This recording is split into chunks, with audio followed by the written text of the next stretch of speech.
এবারের কোপা আমেরিকায় নামের প্রতি সুবিচার করতে পারছেন না লিওনেল মেসি। কোপা আমেরিকার গত আসরে বলতে গেলে এককভাবে শিরোপা এনে দিয়েছিলেন মেসি।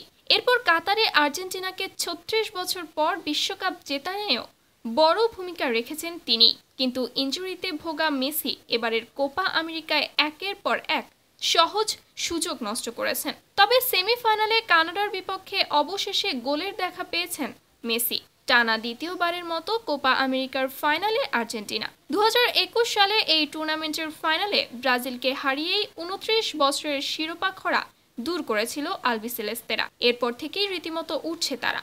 আর্জেন্টিনার এই জয়যাত্রায় সামনে থেকেই নেতৃত্ব দিয়েছেন অধিনায়ক মেসি। কিন্তু সাম্প্রতিককালে বয়স আর ইনজুরি অনেকটাই কাবু করে ফেলেছে তাকে।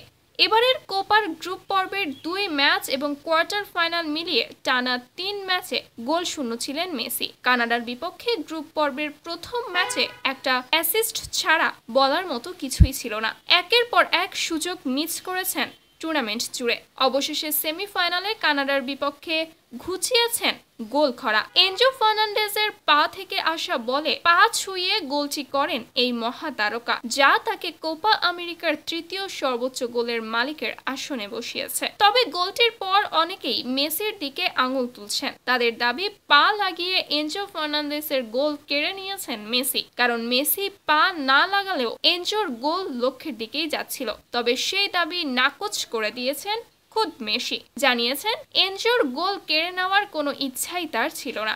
এনজোকে বিষয়টি জানিয়েছেনও মেসি।